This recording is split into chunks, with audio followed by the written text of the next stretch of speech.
வேதாத்திரிய வாழ்க்கை நெறிகள் என்பது பற்றி தென்கட்சி கோ சாமிநாதன் ஐயா அவர்கள் பேச இருக்கிறார்கள். அவர்களை பற்றிய சில குறிப்புகள். அவர்கள் கோவை விவசாய கல்லூரியில் வேளாண்மை துறையில் பயின்று பட்டம் பெற்றவர்கள்.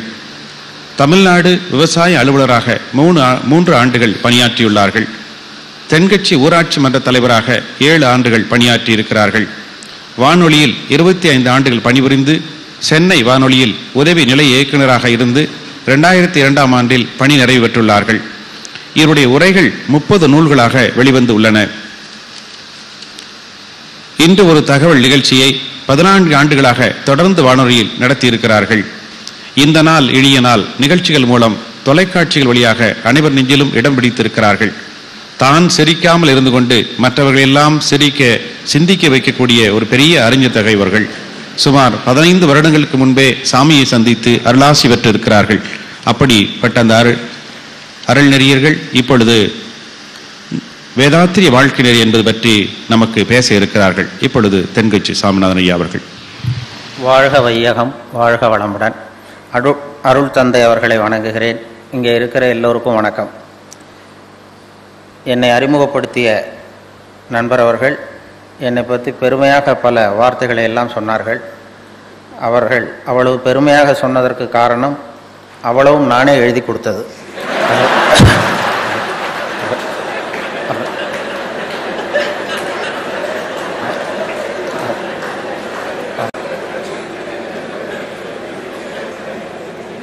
இல்லைன்னா நான் எங்கே படித்தேன் என்ன பண்ணேங்கிறது அவருக்கு எப்படி தெரியும்?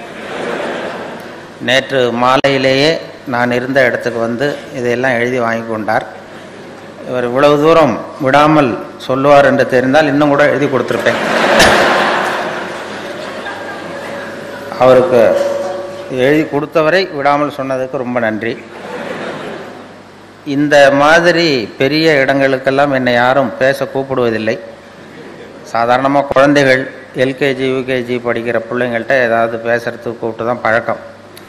அங்கே போய் காக்கா கதை நரி கதை ஏதாவது சொல்லிகிட்ருப்பேன். இங்கே இது மாதிரியான அறிவு சார்ந்த கூட்டத்தில் எல்லாம் பேசுகிறது அது புது அனுபவம். இப்படி நீங்கள்லாம் இப்போ குழந்தைகளாக இருந்தால் நல்லா பேச முடியும். இது வரும்பொழுதே எங்கள் பக்கத்து வீட்டுக்காரர் ஒருத்தர் இருக்கார். என்னை பற்றி ரொம்ப நல்லா தெரிஞ்சவர். என்னை பற்றி என்னுடைய குணம் என்ன எதுங்கிறலாம் தெரியும். பக்கத்து வீட்டுக்காரர் அவர்கிட்ட சொல்லிகிட்டு இருந்தேன் பெருமையாக, அருட்தந்தையினுடைய விழாவில் பேசுகிறதுக்காக போகிறேன் அப்படின்னது ரொம்ப ஆச்சரியமாக பார்த்தார். ஒன்று எதுக்கு அங்கேயெல்லாம் கூப்பிட்றாங்க அப்படின்னாரு. இல்லை கூப்பிட்ருக்காங்க, அழகர் ராமானுஜன் தான் என்னை கூப்பிட்டார் அப்படின்னு. அவர் ரொம்ப பெரியவராச்சே அப்படின்னாரு. சரி இப்போ என்ன சொல்கிறேன், நான் போகக்கூடாதா? இல்லை உனக்கு ஒன்றும் விஷயம் தெரியாத, ஒன்று எதுக்கு அவர் கூப்பிட்றேன் அப்படின்னாரு. எனக்கு ஒன்றும் விஷயம் தெரியாதுங்கிறது சரி, அது உனக்கு தெரியுது, அழகர் ராமானுஜனுக்கு தெரியாது இல்லையா? அவருக்கு அதனால் கூப்பிட்ருக்காரு, நான் போகிறேன் அப்படின்னு சொல்லி வந்தேன். அதனால் அப்படி வரும்பொழுதே அவரும் அழகர் ராமானுஜன் அவர்களும் சொல்லிட்டார். காலையில் நாசுக்கா சொன்னார். நேற்றுக்கு சுகி சிவமும் அவர் இன்னொருத்தர் பேசினார் சத்யசீலனும் ரொம்ப விவரமாக பேசிட்டாங்க, நீ கொஞ்சம் வித்தியாசமாக பேசினா போதும் அப்படின்னார். அப்படின்னா என்ன அர்த்தம்? அவங்க விவரமாக பேசிட்டாங்க, நீ விவரம் இல்லாமல் பேசினா போதும் அப்படிங்கிற மாதிரி அவர்கள் கொஞ்சம் நாசுக்காக சொன்னார்கள். இருந்தாலும் எனக்கு இந்த நூற்றாண்டின் மிகச்சிறந்த சிந்தனையாளர் ஒருவரை மேடையிலே வைத்து கொண்டு வேடிக்கையாக பேசுறது எனக்கே ஒரு குற்ற உணர்வை ஏற்படுத்துகிறது. இருந்தாலும் சிரிப்புங்கிறது ஆன்மீகத்துக்கு விரோதமான செயல் அல்ல.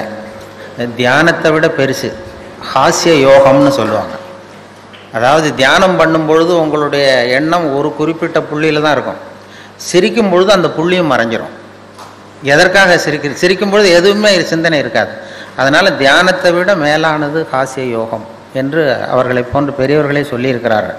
அதனால் இது மாதிரி கொஞ்சம் அதிக பிரசங்கித்தனத்தை எல்லாம் கொஞ்சம் பொறுத்து கொள்ளும்படி கேட்டுக்கொள்கிறேன்.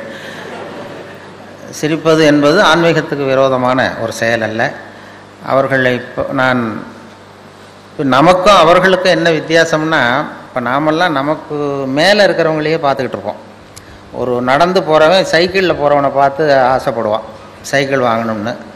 சைக்கிளில் போகிறவன் கார் வாங்கணும் அல்லது ஸ்கூட்டர் வாங்கணும்னு ஆசைப்படுவான். ஸ்கூட்டர் வச்சுருக்கிறவன் கார் வச்சுருக்கிறவனை பார்த்து ஆசை.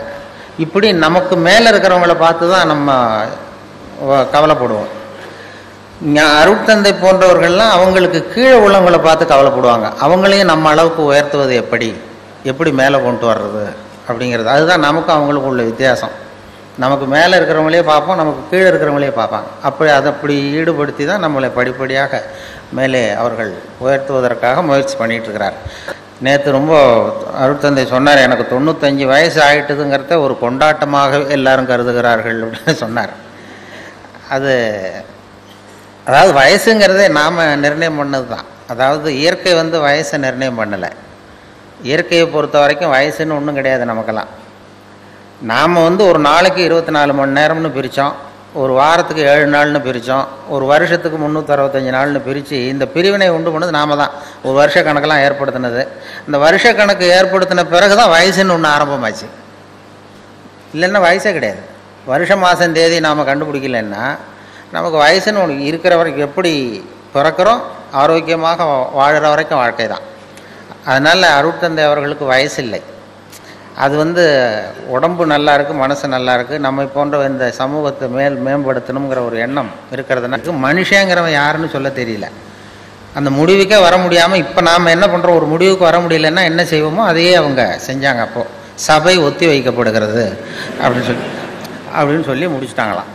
இது பழைய வரலாறு. அதுக்கப்புறம் மனுஷன்னா யாருங்கிறதுக்கு என்னென்னமோ சொன்னாங்க. பெரியார் சொன்னார், மனுஷனை நீ எதை வச்சு எடை போட முடியாது, அதாவது பணம் அதிகமாக இருக்கிறவன் தான் மனுஷன் அப்படின்னு நீ நினச்சிங்கன்னா ரிசர்வ் பேங்க் தான் பெரிய மனுஷன். அதே மாதிரி அறிவு படித்தவன் தான், நல்லா படிச்சிருக்கிறவன் தான் பெரிய மனுஷன்னா நூல் நிலையங்கள் தான் இவனை விட பெருசு. நல்ல அறிவு உள்ளவன் தான் பெரிய மனுஷனா கலைக்களஞ்சியத்தை தான் பெரிய மனுஷன்னு சொல்லணும் அப்படின்னு அவரும் அப்படி விட்டார். குன்றக்குடி அடிகளார் ஒரு தரம் வானொலி நிலையத்துக்கு வந்தார். நான் பதிவு பண்ணுறதுக்காக இருக்கும்பொழுது, நீ என்னென்ன இதெல்லாம் கவனிச்சிக்கிட்டு இருக்கிற என்ன இதுன்னு நான் விவசாயம், கால்நடை, கூட்டுறவு அப்படின்னு சொல்லி சில இதெல்லாம் பேசிகிட்டு இருந்தேன். இந்த கால்நடைன்னு சொல்கிறீ அப்படின்னா என்னன்னு கேட்டார். கால்நடைன்னா ஆடு, மாடு, கோழி இதெல்லாம் கால்நடை அப்படின்னா, எதுக்கு அதை போய் கால்நடைன்னு சொல்கிறீங்க அப்படின்னாரு. அதெல்லாம் காலால் நடக்குது சார், அதனால் கால்நடைன்னு சொல்கிறோம் அப்படின்னு. அப்புறம் கேட்டார், என்ன மனுஷனும் காலால் தான் நடக்கிறான் அப்படின்னாரு. அப்போ தான் நான் தலையை சொரிய ஆரம்பித்தேன். ஆமாம் சார், இது தெரியாமல் போச்சு, இவனும் கால்நடை தான் அப்படின்னா. இல்லை, அப்புறம் அவர் விளக்கம் கொடுத்தார். காலால் மட்டுமே நடக்கக்கூடியவைகள் கால்நடைகள், மனதாலும் நடக்கக்கூடியவன் மனிதன் அப்படின்னார் அவர். இவன் மனசாலும் நடக்கக்கூடிய, காலால் மட்டும்தான் அவன் நடப்பான், மனதால் நடக்கக்கூடியவன் மனிதன் அப்படின்னா ஒருத்தன் நடத்த சரியில்லை, அதை போகிறானே அவன் நடத்த சரியில்லைன்னா நொண்டிட்டு போகிறான்னு அர்த்தம் இல்லை, பழக்க வழக்கம் சரியில்லைன்னு அர்த்தம் அப்படின்னு அவர் ஒரு விளக்கம் கொடுத்தார். நான் இந்த நிகழ்ச்சிக்கு வர்றதுக்கு முன்னாடி என்னுடைய நண்பர்கள் வேதாத்திரியம் புத்தகம் அதெல்லாம் கொடுத்து அதை படித்தேன். அதில் தான் அவர்கள் தெளிவான விளக்கம், யார் மனுஷன் அப்படின்னு வேதாத்திரியத்தை கேட்டால் அது ஒரு விளக்கம் கொடுக்குது. நீ அடுத்தவங்களுக்கு கெடுதல் செய்யாமல் இரு, ஒரு மனிதன்கிறவன் உழைச்சி வாழ்கிறவன் மனிதன்.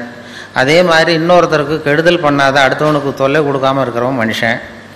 அதே மாதிரி தன்னுடைய உணவுக்காக பிற உயிர்களை கொல்லாமல் இருக்கிறவன் மனிதன். அதே மாதிரி அடுத்தவர்களுடைய பொருளையும் அவர்களுடைய சுதந்திரத்தையும் மதிக்க தெரிந்தவன் மனிதன். இப்படி அவர்கள் விளக்கம் தெளிவாக அதில் இவன் தான் மனுஷங்கிறத ஒரு விளக்கம் அதில் எனக்கு கிடைச்சிது. அது படித்தேன். ஏன்னா நீங்கள் எல்லாம் இந்த மனவளக்கலையில் ரொம்ப நெருக்கமானவர்கள், உங்களுக்கு நிறைய பழக்கம் அனுபவம் உண்டு. நான் கொஞ்சம் விலகி இருந்து இப்போ தான் நெருங்கி வந்துக்கிட்டு இருக்கிறேன். இங்கேயே அந்த பயிற்சிக்காக வரணும்னு திட்டம் போட்டுக்கிட்டு இருந்தேன். அதுக்கு முன்னாடி இதுக்கு கூப்பிட்டுட்டீங்க. அதுக்காக நாங்கள் ஒரு 4-5 நண்பர்கள் வர்றதுக்காக யோசித்து கொண்டு இருக்கிறோம். அதனால் இப்போ நான் நெருங்கி வந்துக்கிட்டு இருக்கிறவன். நீங்கள்லாம் ஏற்கனவே நெருங்கியவர்கள், அனுபவம் உள்ளவர்கள். அதனால் அதை இந்த மனம் பக்குவப்படுத்துறது, மனதை செம்மைப்படுத்துறது, மனசு நல்லா இருந்தால் எல்லாம் நல்லா போடும் அப்படின்னு சொல்லி அவர்களுடைய விளக்கம்லாம் அதில் பார்த்தோம். அதுதான் இன்றைய மனுஷனுக்கு. அதுதான் மனசை இன்னைக்கு மனிதனுக்கு வேண்டியது நிம்மதி, மகிழ்ச்சி. ஒரு 400-600 வருஷத்துக்கு முன்னாடி மனுஷனுக்கு எவ்வளவு டென்ஷன் இருந்ததோ அதை போல் 40 பங்கு இப்போ அதிகமாக இருக்குதான். இது ஒரு புள்ளி விவரம். 600 வருஷத்துக்கு முன்னாடி நான் 1 கிலோ தலையில் வச்சுக்கிட்டு நின்னேன்னா இப்போ 40 கிலோ வச்சுக்கிட்டு நிற்கிறேன். அவ்வளவு மன இறுக்கம், டென்ஷன் அதிகமாகிட்டுது. ஏன் அப்படி ஆச்சுன்னா புது கண்டுபிடிப்புகள், புதுசாக அறிவியல் கண்டுபிடிப்புகள்லாம் ஒரு சௌகரியத்தை உண்டு பண்ணி இன்னொரு பக்கம் ஒரு டென்ஷனையும் உண்டு பண்ணிவிடும். இப்போ மின்சாரம்னு ஒன்று கண்டுபிடிச்சதுக்கு அப்புறம் தான் பவர் கட்டுனா டென்ஷன் ஆகிறோம், இல்லைன்னா பவர் கட்டுனா என்னென்னு தெரியாது நமக்கு. இப்படி ஒரு கண்டுபிடிப்பு இன்னொரு இறுக்கத்தை உண்டு. அதனால் மேலும் மேலும் மன இறுக்கங்கிறது அதிகமாகிட்டு தான் இருக்கும் காலப்போக்கில். புதுசாக கண்டுபிடிக்கிறோம். அதனால் வந்து இந்த காலத்துக்கு ஒவ்வொருவருக்கும் வந்து இந்த தவம் தேவை. மனதை வந்து நிம்மதியாக வச்சிருக்கிறதுக்கான வழிமுறைகள் தேவை. இது காலத்துக்கு ஏற்ற இது. அதை தான் அவர்கள் மகரிஷி அவர்கள் நமக்கு போதிக்கிறார். இந்த காலத்துக்கு நீங்கள் ஒவ்வொருத்தரும் நம்ம வந்து மனசை சரி பண்ணணும், அகத்தாய்வு பண்ணணும், எல்லாம் பண்ணணும்னு சொல்கிறது. ஏன்னா மனசை வந்து மற்றவங்கெல்லாம் கட்டுப்படுத்துன்னு தான் சொல்கிறாங்க. ஆனால் அருள் தந்தை தான் சொல்கிறார், மனசை வந்து நீ வந்து அடக்க நினைத்தால் அது அலையும், அதை அறிய நினைத்தால் அது அடங்கும். மனசை புரிஞ்சுக்கிறதுக்கு முயற்சி பண்ணணுமே தவிர அதை அடக்கிறதுக்கு முயற்சி பண்ணாத.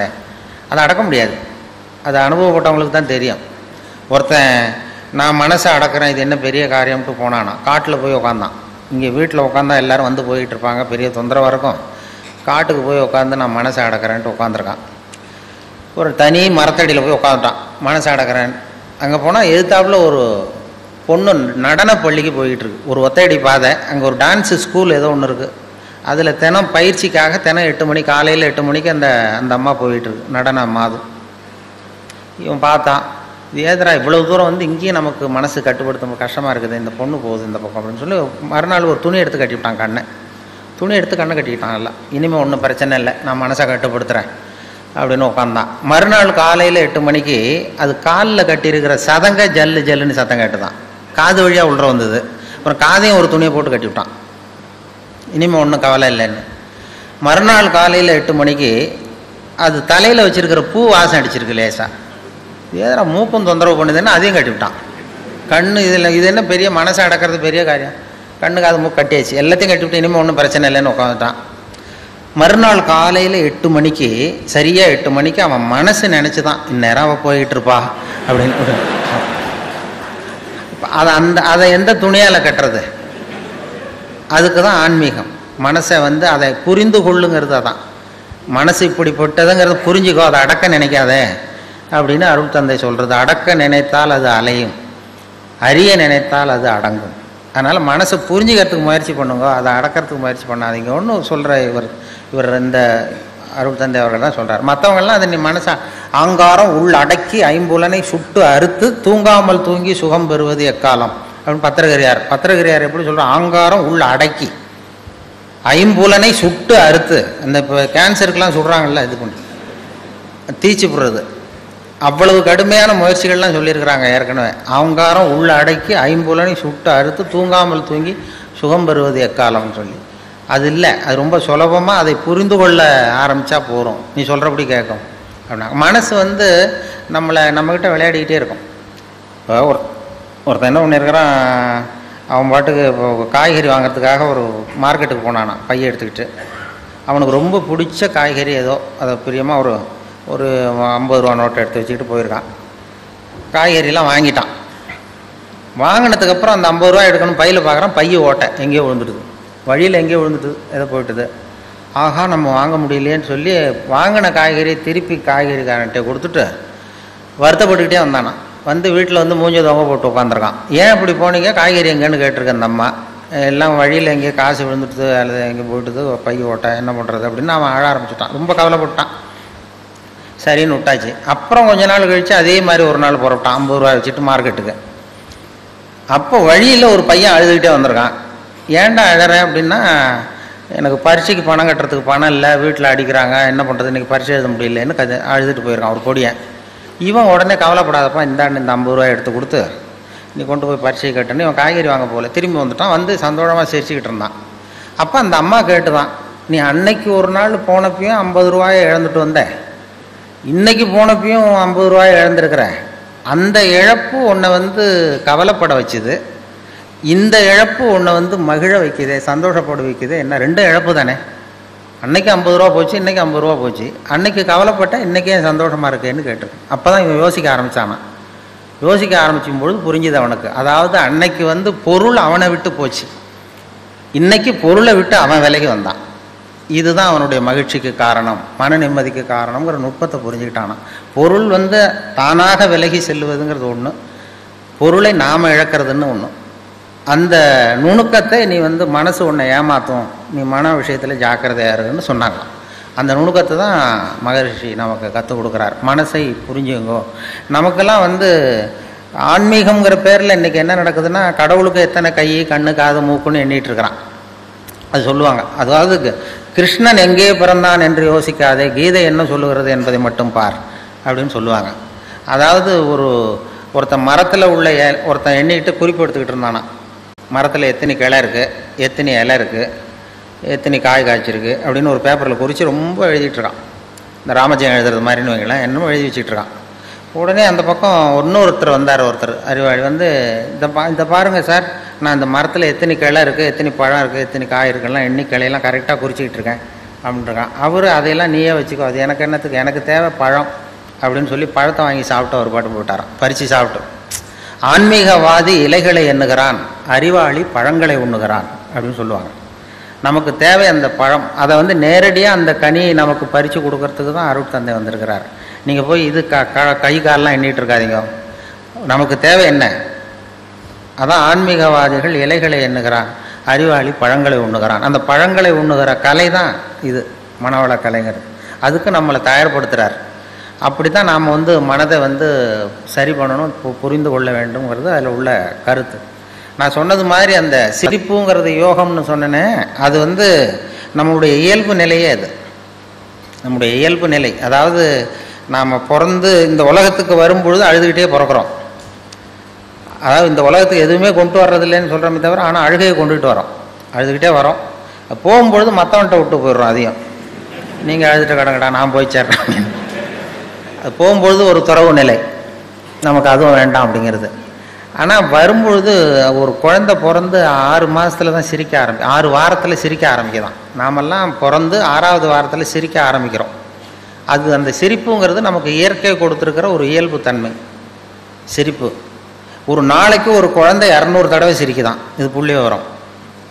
ஒரு குழந்தை, நாமெல்லாம் 25 தடவை சிரிக்கிறோமா. அதுதான் இந்த ஹார்ட் அட்டாக் வர்றதுக்கு காரணமாக டாக்டருக்கு ஒத்துக்குவார்னு நினைக்கிறேன். இந்த மன இறுக்கம்தான் இதய நோயை உண்டு பண்ணுது. 200 தடவை சிரிச்சுக்கிட்டு இருக்கிற குழந்தை படிப்படியாக வந்து 25 தடவைக்கு வந்துட்டோம், 15 தடவை 25 தடவை. நாமெல்லாம் அப்படி குறையப்படாது. சிரிப்புக்கு வந்து இந்த ஜோக்கே தேவைப்படாது, இயல்பு தன்மை அது. அதாவது காலங்காலமாக சிரிக்கிறது ஒரு பாவமான செயல்னு நாம் போதிக்கப்பட்டு வந்திருக்கிறோம். ஒரு அதிகாரிக்கு முன்னாடி பியூனு சிரித்தா மரியாதை குறைச்சல், ஒரு கணவனுக்கு முன்னாடி மனைவி சிரித்தா மரியாதை குறைச்சல், ஒரு வாத்தியாருக்கு முன்னாடி பையன் சிரித்தா மரியாதை குறைச்சல், ஒரு முதலாளிக்கு முன்னாடி தொழிலாளி சிரித்தா மரியாதை குறைச்சல், இப்படி சொல்லி சொல்லி சிரிப்புங்கிறது ஏதோ மரியாதை குறைவான ஒரு செயல் அப்படின்னு போதிக்கப்பட்டு வந்ததுனால சிரிப்பு மரபு ரீதியாகவே நமக்குள்ளே சிறைப்பட்டு போச்சான். அப்போ அதனால் நம்ம சிரித்தா யாராவது தப்பாக நினச்சிருவாங்களோ அப்படிங்கிற எண்ணம் வந்துட்டு தான். அந்த சிறைப்பட்டிருக்கிற சிரிப்பை வெளியில் கொண்டு வர்றதுக்கு ஜோக்குன்னு ஒரு சாவியை போட வேண்டியிருக்கு, வேற ஒன்றும் இல்லை. ஜோக்குக்கும் சிரிப்புக்கும் சம்மந்தமே இல்லையா. ஏற்கனவே இருக்கிற சிரிப்பை வெளியில் கொண்டு வரதுக்கு ஒரு சாவி. அந்த இயல்புத்தன்மையை, மனிதனுடைய இயல்புத்தன்மையை வெளியில் கொண்டு வர்றோம். இல்லைன்னா அது சிறைப்பட்டிருக்குது, அது மன இறுக்கத்துக்கு காரணமாகுது. அந்த மன இறுக்கத்தை வச்சுக்கிட்டு எங்கே தியானம் பண்ணுறது நீங்கள்? அந்த இயல்புத்தன்மைக்கு மாறணும் அப்படிங்கிறது தான் சொல்லுவாங்க. சிரிப்புக்கு வந்து ஜோக்கு தேவைப்படாது. இப்போ ஒரு குழந்தை தொட்டிலில் படுத்துருக்கு, ஒரு கிளுகிழு போய் ஆட்டுங்க, அது முகத்துக்கிட்டேன், இது சிரிக்கும். அது என்ன ஜோக்காது? வெறும் சத்தம். ஒரு சத்தமே சிரிப்பை உண்டு பண்ணுது பாருங்கள், அதுதான் இயல்புத்தன்மை. ஒரு கிளுகிழுப்ப சத்தத்துக்கு குழந்தை சிரிக்குது இல்லை, அந்த சத்தம் வந்து சிரிப்பை உண்டு பண்ணுது. அதுதான் நாம் அப்படி இருக்கணும். ஆனால் அதே கிளுகிழுப்பே ஒரு தாத்தா மூஞ்சிக்கிட்டு ஆட்டுங்க கோவம் வந்துடும் அடிப்பேன். அப்படி இருந்தவர் அப்படி ஆயிட்டார். சின்ன வயசில் ஒரு கிளுகிழுப்ப சத்தத்துக்கு சிரித்தவர் அதே கிளுகிழுப்ப சத்தத்துக்கு கோவப்படுற அளவுக்கு மாறிக்கிட்டு வரோம் பாருங்க. இப்படி மாறப்படாது. கையில் குச்சி கிச்சின்னு தான் எடுத்து அடிச்சுடுவார் நீங்கள். அதுக்கு அதனால் வந்து இதய நோய் வரக்கூடாதுன்னு நினைக்கிறவங்கெல்லாம் சிரிக்க, அதாவது இயல்புத்தன்மை மாறாமல் இருக்கணுமா. நம்முடைய இயற்கை கொடுத்துருக்கிற அந்த இயல்புத்தன்மை மாறாமல் நம்மளை பார்த்துக்கணும் அப்படின்னு சொல்லுவாங்க. அந்த அதுதான் இயல்புத்தன்மை. இல்லைன்னா அது ரொம்ப கஷ்டமாகிடும் மனசு. அந்த மன இறுக்கம், இன்றைக்கி ஹார்ட் அட்டாக்குங்கிறது யாருக்கு வரலன்னா, இந்த இங்கே இருக்கிற பெண்கள்லாம் கூட இனிமேல் ஒரு கிளுகிழு போய் வீட்டுக்கு போய் வாங்கி வச்சுங்க. யாராவது உங்கள் வீட்டுக்காரர் கோபமாக வந்தாருன்னா அப்படி இப்படி ஆட்டி பாருங்க.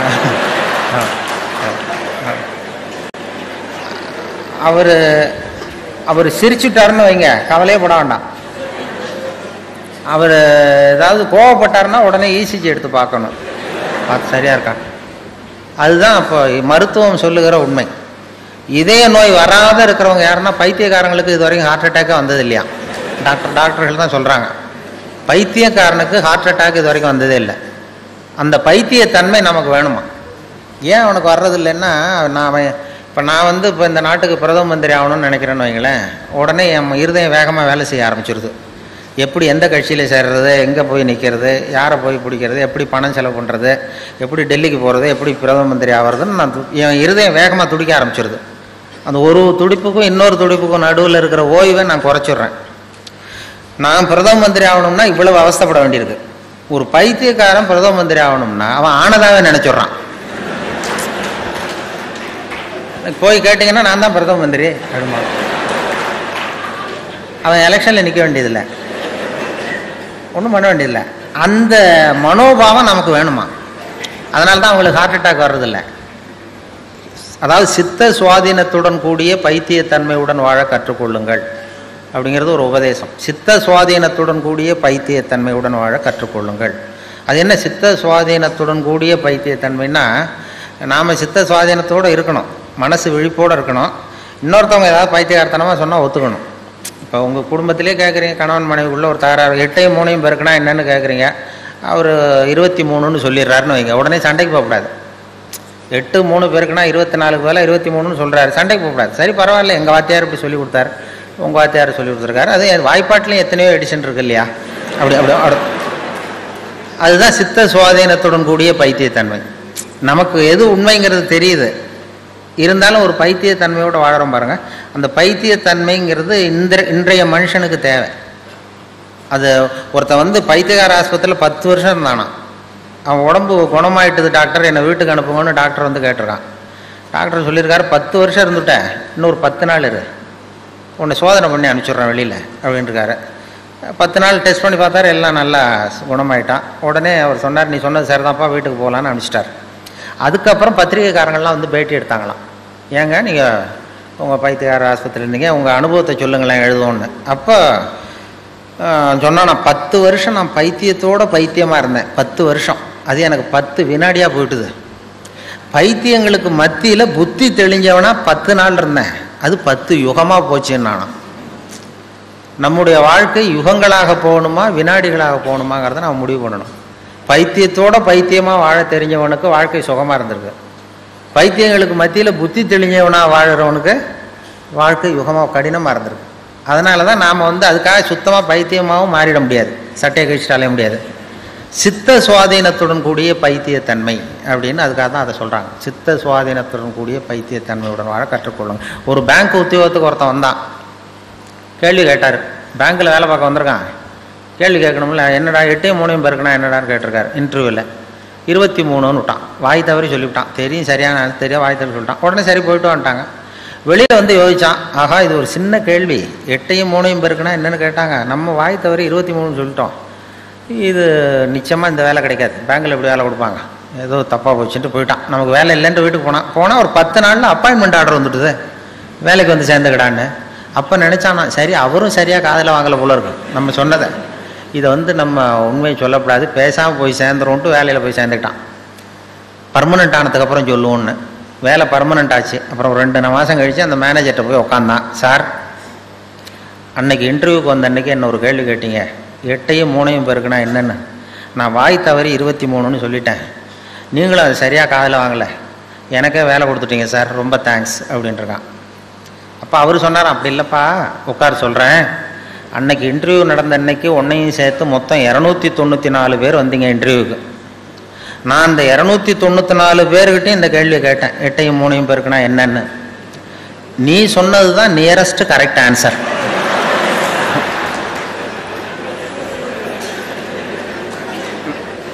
நான் அதனால தான் உனக்கு வேலை கொடுத்தேன், ஏமாந்து போய் கொடுத்துள்ள அப்படின்னாராம். அதுதான் அந்த பைத்தியத்தன்மை. அதாவது வாழ்க்கையில் வந்து நிம்மதி வேணுங்கிறவங்களுக்கு நியரஸ்ட் கரெக்ட் ஆன்சர் பார்க்க தெரியணும். பர்ஃபெக்ஷன் பார்க்குறவங்களுக்கு நிம்மதி இருக்காது. அறிவியலில் துல்லியம் முக்கியம், சயின்ஸ்லாம் ரொம்ப துல்லியம் தான் வேணும்.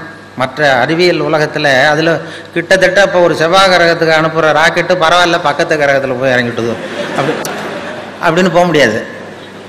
அதில் துல்லியமாக இருக்கணும். அறிவியலில் சயின்ஸில் வாழ்க்கைங்கிற கலைக்கு இந்த நியரஸ்ட் கரெக்ட் ஆன்சர் தான் தேவை. பர்ஃபெக்ஷன்னு பார்த்து தான் நமக்கு மன இறுக்கம் வந்துடுது. பர்ஃபெக்ஷன் உலகத்தில் ஒன்றுமே கிடையாதான். நானே என் மனசில் ஒரு உருவத்தை வரைஞ்சிக்க வேண்டியது, நான் வரைஞ்சிக்கிற மனசுக்குள்ளே வச்சுருக்கிறேன் அதே மாதிரி எதிரில் இருக்கிறது இருக்கான்னு பார்க்குறேன். அப்படி இருந்ததுன்னா அது பர்ஃபெக்ட்னு ஒத்துக்கிறேன், இல்லைன்னா அது பர்ஃபெக்ட் இல்லைங்கிறேன். அதாவது கோளாறு நான் வரைகிற ஓவியத்தில் இருக்குது. எது இந்த உலகத்தில் எப்படி எப்படி இருக்கணுமோ அது அப்படி தான் இருக்குது. Accept people as they are, accept things as they ஆர்மாங்க. அதனால் வந்து நானாக உன்னை மனசில் வச்சுக்கிட்டு இது மாதிரி அது இல்லையேன்னு கவலைப்படுறேன் பாருங்கள், இதெல்லாம் மன இறுக்கத்துக்கு காரணமாக போடுது. மன இறுக்கம், மன வருத்தம் இப்படி தாங்க.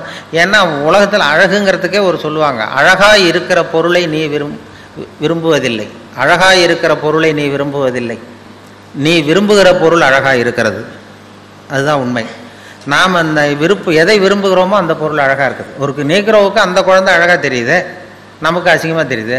ஏன்னா அந்த தாய்க்கு அந்த குழந்தை மேலே விருப்பம். அதனால் நாம் விரும்புகிற பொருள் அழகாக இருக்கிறது அப்படின்னா, இந்த உலகம் பூரா அழகாக இருக்கணும்னா என்ன, நாம் இந்த உலகத்தை விரும்பணும்.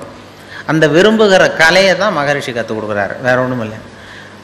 அப்படி பார்த்துட்டிங்கன்னா அந்த அளவுக்கு மனசை பக்குவப்படுத்திவிட்டால் இந்த உலகம் பூரா அவங்களுக்கு அழகாக இருக்கும். இந்த உலகம் வந்து ஒரு சொர்க்கமயமாக இருக்கும். அப்படி அந்த மனசை வந்து நாம் பக்குவப்படுத்த வேண்டிய நிலைமையில் இருக்கிறோம். அதுக்கு தான் அவர்கள் இந்த பயிற்சி இதெல்லாம் வந்து சொல்லி கொடுத்துக்கிட்டு இருக்கிறாங்க. இன்றைக்கி எத்தனையோ வெடிகுண்டு அது இதுன்னு சொல்லி சொன்னாங்க. வெடிகுண்டு இப்போ மிருகங்கள் கூட அதெல்லாம் பண்ணுறதில்ல. மிருகங்கள் இப்போ பேப்பரில் செய்தி வருதா, இன்றைக்கி பொள்ளாச்சியில் ஒரு கோழி ஒரு சேவலை AK-47 துப்பாக்கியால் சுட்டு விட்டுது. அந்த பொள்ளாச்சி சேவலுக்கும் கோயம்புத்தூரில் ஒரு கோழிக்கும் கள்ள தொடர்பு அப்படின்னு அப்படி வர்றதில்லை. ஆனால் மனுஷனை பற்றி இப்படி வருது செய்தி இல்லையா. இப்போ ஒரு ஆட்டுக்குட்டி ஒரு உடம்புலாம் வெடிகுண்டை கட்டிக்கிட்டு இன்னொரு ஆட்டுக்குட்டியை போய் கட்டி பிடிச்சிது பண்ணாது. அப்படி பண்ணியிருந்தால் மறுபடியும் DRK விசாரணை கமிஷன் ஆரம்பிக்கணும். அது மாதிரி வந்துடும். அது மனுஷன் செய்கிறான், ஆனால் மிருகங்கள் அதை பண்ணுறதில்ல. அந்த மாதிரி அந்த இன்னைக்கு வந்து ஒரு பசுமாடு காளமாட்டு அவமானம் தாங்காமல் தூக்கு மாட்டிக்கிட்டு தொங்குது. இதெல்லாம் வந்து பாருங்கள், மிருகங்கள் செய்யாத விஷயங்களை மனுஷன், ஏன்னா அந்த மனசு தான் காரணம் இது எல்லாத்துக்கும். அதுக்கிட்ட இல்லாத நம்மக்கிட்ட என்ன இருக்குன்னா, இந்த இவ்வளவுக்கு கோளாக இருக்கும் மனம்தான் நம்மளை அந்த அளவுக்கு திசை திருப்புறது, வழி நடத்துறது. அதனால் மனசை வந்து புரிந்து கொள்ளுங்கள், மனசை அடக்காதீங்க, மனதை புரிந்து கொள்ளுங்கள்ங்கிற உபதேசம் அவர்கள் சொன்னது. எனக்கு முதல்ல இந்த வேதாத்ரி அவர்கள் அந்த உலக இது மனவளக்கலை மன்றத்தில் எப்போ தொடர்புனா ஒரு 10-15 வருஷத்துக்கு முன்னாடி ஒரு நண்பர் கூப்பிட்டார். சென்னையில் இது மாதிரி சினம் தவிர்த்தல்னு ஒரு பயிற்சி நடத்துகிறோம், நீ அதில் வந்து பேசணும்னு சொல்லி கூப்பிட்டார் ஒரு நண்பர். நான் சொன்னேன், நான் பயிற்சிக்கு வேணா வரேன், என்னை பேசுகிறதுக்கு கூப்பிடாங்க, எனக்கு அனுபவம் கிடையாது, நீ வந்து எனக்கும் உங்கள் பயிற்சியில் சேர்ந்துக்கிறேன் அப்படின்னா. அதெல்லாம் கிடையாது, பயிற்சியெல்லாம் நாங்கள் கொடுக்குறோம், நீ வந்து சினம் தவிர்த்தல் மனுஷன் கோவப்படாமல் இருக்கிறதுக்கு என்ன வழி நீ சொல்லிட்டு போ அப்படின்னு சொல்லி கூப்பிட்டாங்க. சரி ஏதாவது போவோமேன்னு சொல்லி போய் நான் சும்மா கதை மாதிரி சொல்லிட்டு வந்தேன். கோவப்படுறது மனுஷ இயல்பு, அது என்ன பண்ணுறதுன்னா அப்படின்னு சொல்லி ஒரு கதை சொன்னேன். அதாவது மீனம்பாக்கம் ஏர்போர்ட்டில் ஜப்பானுக்கு போக வேண்டிய ஒரு பிரயாணி நிறைய லக்கேஜெல்லாம் தூக்கிட்டு வந்திருக்கார். இதை வாங்கி பிளேனில் ஏற்றக்கூடிய பொறுப்பில் உள்ள தொழிலாளிகிட்ட சண்டைக்கு போகிறார், அடிக்க போகிறார், என்னமோ தகராறு. இவர் கடுமையாக இருக்குது ஒரு முகம், கோவப்படுறாரு இந்த பெரிய மனுஷன், ஜப்பான் போக வேண்டிய பிரயாணி. இதை வாங்கி பிளேனில் ஏற்றுற தொழிலாளி இருக்கானே, அவன் சிரிச்சுக்கிட்டே சரி சார் சரி சாருங்கிறான். இவர் கோவப்படுறாரு, அவன் சிரிச்சுக்கிட்டு இருக்கான். இதை ஒரு பேராசிரியர் பார்த்துட்டு இருக்கிறார், மனவளக்கலை மன்ற பேராசிரியர் அங்கே உட்காந்து பார்த்துட்டு இருக்கார். இது என்ன இந்த பெரிய மனுஷன் இவ்வளவு கோவப்படுறான், அந்த சாதாரண தொழிலாளி சிரிச்ச முகத்தோடு இருக்கிறானே, அவன் வந்து நமக்கு வகுப்பு எடுக்கலாம் போல இருக்கு, சினம் தவிர்த்தல் வகுப்பு அப்படின்னு நினச்சிட்டார். உடனே இது எல்லாம் முடிஞ்சது, அவர் வச்சு திட்டிவிட்டு போயிட்டார். அப்புறம் அவன் லக்கேஜ் எடுத்துகிட்டு போனால் எல்லாம் முடிஞ்சது. அப்புறம் பிளேன் வந்து ஜப்பானுக்கு ஏறி போயிட்டார். அதுக்கப்புறம் இந்த பேராசிரியர் அவனை ஓடி பிடிச்சி கொண்டு வந்தார் அந்த தொழிலாளியை. தவாரப்பா, நாங்கள்லாம் சினம் தவிர்த்தல்னு பயிற்சி ரொம்ப காலமாக நடத்திக்கிட்டு இருக்கோம், நான் இது நடைமுறையில் இன்றைக்கி அந்த ஆள் ஒன்று அவ்வளவு திட்டினான், பெரிய பதிலுக்கு முகம் கூட சொல்லிக்கல, சிரிச்சுக்கிட்டே இருந்தே, அது எப்படி அவ்வளோ திட்டம், அவனுக்கு கோவமே வரலையா உனக்கு அப்படின்னார். அப்போ அவன் சொன்னான், அப்படி இல்லை சார், மனுஷன்னு பிறந்தா கோவம் வராமல் இருக்காது, கோவம் வரும், எல்லாருக்கும் கோவம் வரதான் செய்யும், ஒவ்வொருத்தரும் அவங்கவுங்க வழியில் அதை டீல் பண்ணுவாங்க. நீ என்னடா பண்ணேன்னு கேட்டிருக்காரு. ஒன்றும் இல்லை சார், அவர் அந்த பெரிய மனுஷன் ஜப்பான் போயிட்டுருக்கார், அவர் லக்கேஜெல்லாம் அமெரிக்கா போயிட்டுருக்கு அப்படின்னு.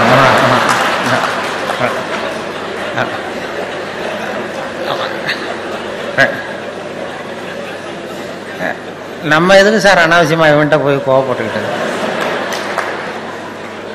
நம்ம வழியில் நம்ம சினத்தை தவிர்த்துக்கிட்டா போகுது அப்படின்னு சொல்லி, இதுதான் எனக்கு தெரிஞ்ச சினம் தவிர்த்தல்னு சொல்லி அங்கே பேசிட்டு வந்துட்டேன்.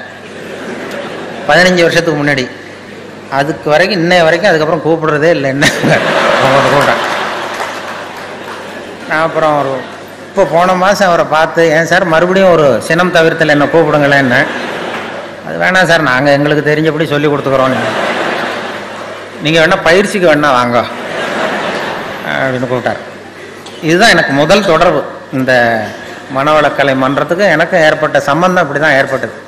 அதுக்கப்புறம் படிப்படியாக அவர்களுடைய பழக்கம் ஏற்பட்டது. பேராசிரியர்களுடைய பழக்கம், இந்த மனவளக்கலை மன்றத்தில் ஈடுபாடு உள்ளவர்களுடைய பழக்கம், அந்த பழக்கமே எங்களை பாதித்து எங்களை மாற்றிருக்குது. நேரடியாக ஈடுபட்டால் இன்னும் எவ்வளவு மாற முடியும். இப்போ என்னுடைய நண்பர்கள் மனவளக்கலை மன்றத்தில் எனக்கு இந்த உடற்பயிற்சியெல்லாம் கற்றுக் கொடுத்துருக்குறாங்க. சிலது முழுமையாக கற்றுக்கலைனால் அவர்களுடைய பழக்கமே யாரை பார்த்தாலும் வாழ்க வளமுடன் வாழ்க வளமுடன் சொல்ல ஆரம்பித்து, அது ஒரு நமக்கு பிடிச்சவங்களோ பிடிக்காதவங்களோ வாழ்க வளமுடன் சொன்னால் அது ஒரு மனசே சரியாக போடுது. அது நான் கூட வேடிக்கையாக சொல்கிறது உண்டு. அந்த நண்பர் எப்போ பார்த்தாலும் ஃபோனில் எடுத்தாலும் வாழ்க வளமுடன் பாரு, நேரில் வாழ்க வளம். நான் வேடிக்கையாக சொல்லுவேன், நான் ஒருத்தன் கிணத்துல விழுந்து கிடக்குறான்னு வைங்க, கிணத்துல விழுந்து கிடக்கு, ஐயா யாராவது காப்பாற்றுங்க காப்பாற்றுங்கிறான். அப்போ கூட அவர் எட்டி பார்த்தாருன்னா முதல்ல வாழ்க வளமுடன் அப்படின்னு சொல்லிவிட்டு அதுக்கப்புறம் தான் கயிறு எடுக்க ஓடுவார். அந்த அளவுக்கு மனசில் பதிஞ்சு போச்சு அந்த வார்த்தை. நம்ம அப்படி அந்த எண்ண அலைகள் உலகம் பூரா பரவணுங்கிறது அதுதான். அது அப்படி அது அந்த எண்ணத்துக்கு வலிமை உண்டுன்னு இப்போ நம்ம நிறைய இது பண்ணிகிட்ருக்குறோம்.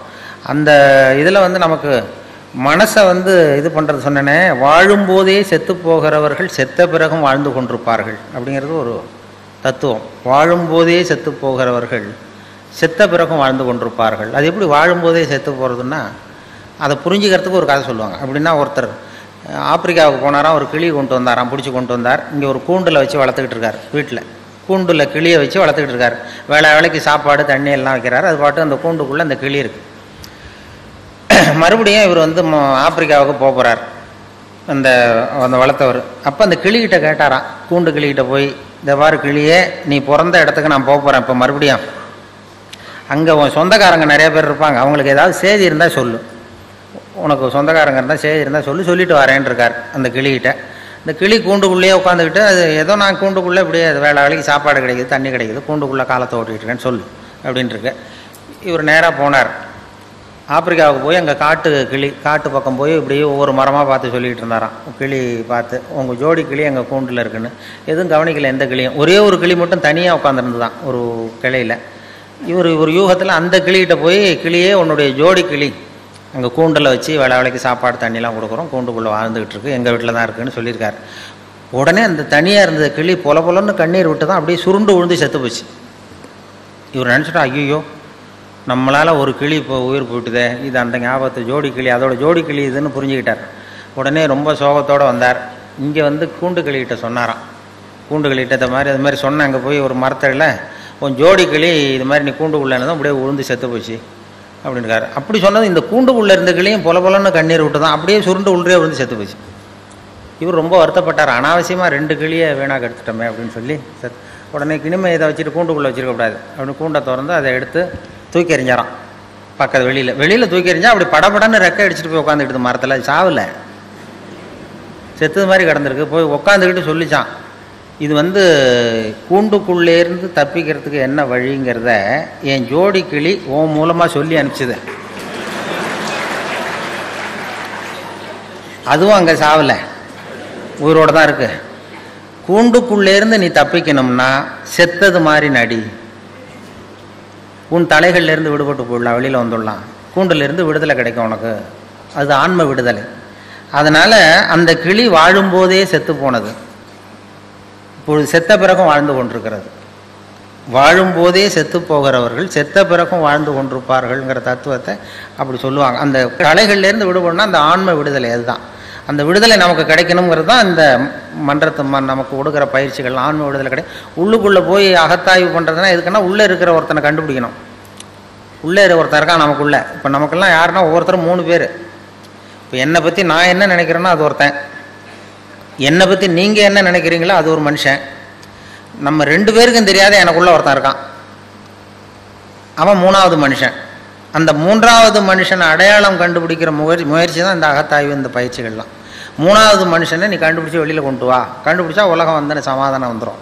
அது என்ன மூணாவது மனுஷன்னா இது ரொம்ப தியரிட்டிக்கலாக இருக்கிறது மாதிரி இருக்கும். 3 மனுஷன் எப்படி இருக்கான் அப்படின்னு ப்ராக்டிக்கலாக பார்க்கலாம். அதை நான் என்னுடைய அனுபவத்திலே பார்த்துருக்கேன். நான் மயிலாப்பூரில் கொஞ்ச நாள் குடியிருந்தேன், வானொலி நிலையத்துக்கு பக்கத்தில். அப்போ ஒரு 2 வீடு தள்ளி ஒரு பாட்டி அம்மாவுக்கு உடம்பு சரியில்லை, ரொம்ப சீரியஸ், ரொம்ப வயசான பாட்டி, உடம்பு சரியில்லை ரொம்ப. அந்த பேரன்லாம் ஓடி வந்து பாட்டிக்கு உடம்பு சரியில்லை, ஆஸ்பத்திரிக்கு அழைச்சிட்டு போகணுன்னு ஓடி வந்தான். உடனே நான் ராத்திரி 12 மணி இருக்கும், ஓடி போய் அந்த பாட்டி ஒரு பக்கத்தில் ஒரு ஆட்டோ ரிக்ஷா ஸ்டாண்ட் இருந்தது, அதில் போய் ஒரு பையன் தூங்கிட்டு இருந்தான், எல்லாம் தூங்கிட்டானோ, ஒரு பையன் தூங்கிட்டு இருந்தான். ஆட்டோ டிரைவர், எழுந்திருப்பா, பாட்டியை ஆஸ்பத்திரிக்கு கொண்டு போகணுன்னு. இப்போலாம் வர முடியாது சார், காலையில் பார்த்துக்கலாம் அப்படின்னா. பாட்டிக்கு உடம்பு சரியில்லடா, சீரியஸாக இருக்குன்னா, பாட்டிக்கெல்லாம் போய் ஏன் சார் கவலைப்படுறீங்க அப்படின்னா. ஒரு பொடியன் சின்ன அப்படிலாம் இல்லை, உனக்கு எவ்வளோ பணம் வேணுமோ தரோம், நீ வாடான்னதும் சரி 250 ரூபா கொடுத்தா வரேன் அப்படின்னா. நீ எவ்வளோ வேணாலும் வாங்கிக்க வாடான்னு சொல்லி ஆட்டோவை கூப்பிட்டு வந்தோம். அந்த இடத்துக்கு 30 ரூபா தான் இப்போ பணம் கொடுக்கறது வழக்கம். அந்த இடத்துலேருந்து ராயப்பேட்டை ஆஸ்பத்திரிக்கு 30 ரூபா. இவன் 250 ரூபா கேட்டான். சரி வாடான்னு சொல்லி கூப்பிட்டு வந்து பாட்டி வீட்டுக்கு முன்னாடி நிறுத்தி அவனும் உள்ள ஓடி வந்து பாட்டியை தூக்கும்போது அவனும் கை கொடுக்குறான். கையை கொடுத்து தூக்கிட்டு வரான். தூக்கிட்டு வந்து பாட்டியை உட்கார வச்சு நாங்கள்லாம் போகிறோம். போய் ராயப்பேட்டை ஆஸ்பத்திரியில் கொண்டு போய் இறக்குனதும் அவனும் மறுபடியும் தூக்கிட்டு வரான். பாட்டியை தூக்கிட்டு வந்து டாக்டர்கிட்ட ஒப்படைச்சிட்டு மறுபடியும் வெளியில் வந்தான். டாக்டர்கிட்ட ஒப்படைச்சிட்டோம் இந்த பாட்டியை. அப்புறம் வெளியில் வந்து இவன்கிட்ட இந்தா நீ கேட்டால் 250 ரூபா இந்தடா அப்படின்னு கொடுத்தோம். அப்போ அந்த பொடி சின்ன பையன், விவரம் இல்லாத பையன், அவன் சொல்கிறான், எனக்கு பணம் வேணாம் சார், பாட்டிக்கு இது நான் செஞ்ச உதவியாக இருக்கட்டும் அப்படின்ட்டான். சொல்லிவிட்டு ஆட்டோ எடுத்துகிட்டு போயிட்டான். அப்போ என்னென்னா இதில் வந்து ஒரு இளைஞன் இந்த நேரத்தில் இரக்கம் இல்லாமல் 250 ரூபா கேட்குறானே, 250 ரூபா கேட்டான் பாருங்க, அவன் தான் முதல் மனுஷன். இந்த வயசில் இப்படி இரக்கம் இல்லாமல் இருக்கானேன்னு நான் நினச்சேன் பாருங்க, அவன் தான் 2வது மனுஷன். அந்த உண்மையான 3வது மனிதன் ராயப்பேட்டை ஆஸ்பத்திரியில் தான் வெளில வந்தான். அந்த அடையாளம், அவன் எந்த அகத்தாயும் பண்ணாதவன். அந்த 3வது மனுஷன் அடையாளம் கண்டுபிடிங்கிறதுக்காக தான் இவங்க இவ்வளவு பயிற்சிகள் நமக்கு கொடுக்குறாங்க. இது வந்து மதவாதிகளையும் எல்லார்கிட்டையும் உண்டு. அந்த 3வது மனுஷன் உள்ள ஒளிஞ்சிருப்பான், வெளியில் தெரிய மாட்டான். இப்போ அமர்நாத் கோயிலுக்கு இந்து பக்தர்கள்லாம் போயிட்டு இருக்கிறப்ப செத்து விழுந்தாங்க ஒரு 5-6 வருஷத்துக்கு முன்னாடி பேப்பரில். அதாவது குளிர் தாங்காமல் செத்து போய் விழுந்துட்டு இருந்தாங்க அமர்நாத்துக்கு, அந்த குளிர் இதுக்கு. அப்போ வழியில் இருக்கிறவங்கெல்லாம் வீடுகள்லாம் திறந்து வச்சு இந்த சாவறதுக்கு போராடிக்கிட்டு இருக்கிற இந்து பக்தர்களெல்லாம் கூப்பிட்டுக்கிட்டு வந்து அதுக்கு போர்வை போற்றி கம்பளி போற்றி ஆகாரம் கொடுத்து அவங்கள பிழைக்க வச்சு திருப்பி அனுப்புனாங்க. அப்படி திருப்பி அனுப்புனவங்கலாம் அங்கே இருக்கிற முஸ்லீம்கள். அதுதான் அந்த 3வது மனுஷன், அவன் தான் 3வது மனுஷங்கிறது. அப்போ போய் அந்த மதம் இது அவன் பார்க்கல. அது மாதிரி அந்த 3வது மணி அரசியல்வாதிகளுக்குள்ளேயும் இருக்கிறான், எல்லாருக்கிட்டையும் இருப்பாங்க. இப்போ ஸ்டாலின் வந்து இருக்கார், மேயர், மெட்ராஸ் மேயர், அவர் வந்து பிறந்த நாள் வாழ்த்து சொல்கிறதுக்காக திருநெல்வேலி பக்கத்துலேருந்து நிறைய பேர் வந்துருந்தாங்க. ஒரு 8 வருஷத்துக்கு முன்னாடி எல்லோரும் வந்து பிறந்தநாள் வாழ்த்து சொல்லிட்டு திரும்பி போகிறாங்க. திண்டிவனத்துக்கு பக்கத்தில் அந்த இளைஞர் அணி, திமுக இளைஞர் அணி வேன் கவுந்துட்டுது. 4-5 பேர் செத்து போட்டாங்க ஆக்சிடெண்ட்டில். சில பேர் உயிருக்கு போராடிட்டு இருக்கிறாங்க. ராத்திரி 11 மணிக்கு 12 மணிக்கு நடந்தது. எல்லாம் இடித்தவன் ஓடி போட்டான். அந்த நமக்கு எதுக்கு வம்புன்னு. அதுக்கப்புறம் வர்றவங்களும் திரும்பி பார்க்கல, இது நம்ம கோர்ட்டுக்கிட்டு அலையணும் அப்படின்னு சொல்லிட்டு போயிட்டாங்க. விடிய காலம் வந்து அந்த திண்டிவனத்தில் இருந்த இளைஞர்கள் சில பேர் ஓடி வந்திருக்கிறாங்க. அவங்க வந்து டீ குடிக்க வந்தவங்க. பார்த்தா ரோட்டில் கிடக்கு, வேன் கவுந்து கிடக்கு, திமுக கொடி பறக்குது. உள்ள சில பேர் செத்து கிடக்குறாங்க, சில பேர் சாவறதுக்கு போராடிக்கிட்டு இருக்கிறாங்க. இந்த இளைஞர்கள் டீ குடிக்க வந்த பசங்க ஓடி போய் அவங்கள பார்த்து உடனே அவங்கள பிடிச்சி இழுத்து காப்பாற்றி கொண்டு போய் ஆஸ்பத்திரியில் சேர்த்து அவங்களுக்கு வேண்டிய வைத்திய வசதியெல்லாம் பண்ணி கொடுத்து குடும்பத்திலேருந்து எல்லாம் குணம் கொடுத்து அப்புறம் அவங்க ஊருக்கு தந்தி கொடுத்து எல்லாரையும் வரவழைச்சி பரிபூர்ணமாக குணப்படுத்தி வீட்டுக்கு அனுப்புகிற வரைக்கும் அந்த இளைஞர்கள் துணையாக இருந்தாங்களாம். இதில் என்ன விஷயம்னா, அந்த கவிழ்ந்த அடிபட்டவன் பூரா திமுக இளைஞர் அணி, அதை காப்பாற்றினவங்க பூரா அதிமுக இளைஞர் அணி. அப்போ கேட்டாங்களாம், இது என்னடா அந்த கட்சிக்கு போய் நீ உதவி பண்ண, நமக்கு விரோதி இல்லையான்னு கேட்டிருக்கான் அந்த இவரை, இளைஞர் அணி தலைவர். கட்சி என்னடா கட்சி, மனுஷனை விட கட்சியாக முக்கியம் அப்படின்னாராம். இதுதான் அந்த 3வது மனுஷன். மதவாதிகளுக்குள்ளேயும் இருக்கிறான், அரசியல்வாதிக்குள்ளேயும் இருக்கிறான், விவரம் தெரியாத ஒரு ஆட்டோ டிரைவர் உள்ளேயும் இருக்கிறான். அவனுக்கெல்லாம் அப்பப்போ வெளியில் வரான். நாம் நிரந்தரமாக வெளியில் கொண்டு வரணும். தீவிரவாதிக்கு உள்ளேயும் அந்த 3வது மனுஷன். இப்போ இந்த இதில் மதுரையில் இமாம் அலி, ஐதர் அலின்னு 2 தீவிரவாதிகள் போலீஸையே சுட்டுவிட்டு ஓடி வந்தாங்க. போலீஸ்காரர் செத்து போட்டார். தப்பிக்கிறதுக்காக உயிருக்கு பயந்து ஓடி வராங்க. பின்னாடி துப்பாக்கியோடு ஓடி வருது போலீஸ். அப்போ அந்த பைபாஸ் ரோடு வழியாக வராங்க. வர்றப்போ அப்போ தான் ஸ்கூல் விட்டு சின்ன குழந்தைகள்லாம் தள்ளாடி முதுகில் பொசம் விட்டு வெளியில் வந்திருக்கு. ஸ்கூல் விடுற நேரம் இவன் துப்பாக்கியால் துரத்திட்டு போகிறாங்க 2 தீவிரவாதிகளை. அப்போ இந்த பரபரப்பில் 2 பிள்ளைங்க தடுமாறி கீழே வந்துட்டு தான். அப்போ அந்த உயிருக்கு பயந்து ஓடிட்டு இருக்கிற அந்த தீவிரவாதிகள் இமாம் அலியும் ஐதர் அலியும் இந்த கீழே விழுந்த குழந்தைகளை தூக்கி கொண்டு போய் ஓரத்தில் வச்சுட்டு அப்புறம் ஓடினான். அதுதான் 3வது மனுஷன். இந்த 3வது மனிதனை அடையாளம் கண்டுகொள்ளுங்கள் அப்படிங்கிறது தான் இங்கே நாம் அதுக்காக தான் இந்த இவ்வளவு முயற்சிலாம் நடக்கிறது. நமக்குள்ளே ஒருத்தன் இருக்கிற அந்த மூன்றாவது மனிதனை அடையாளம் கண்டுபிடிச்சி வெளியில் கொண்டு வரணும். அப்போ தான் அதை கண்டுபிடிச்சிட்டா உலகம் இன்பமயமாக இருக்குங்கிறது தான் இது. வேறு கடவுள் அங்கே எங்கே தேடிட்டு இருக்கா? உள்ளே இருக்கிற அவன் தான் கடவுள்.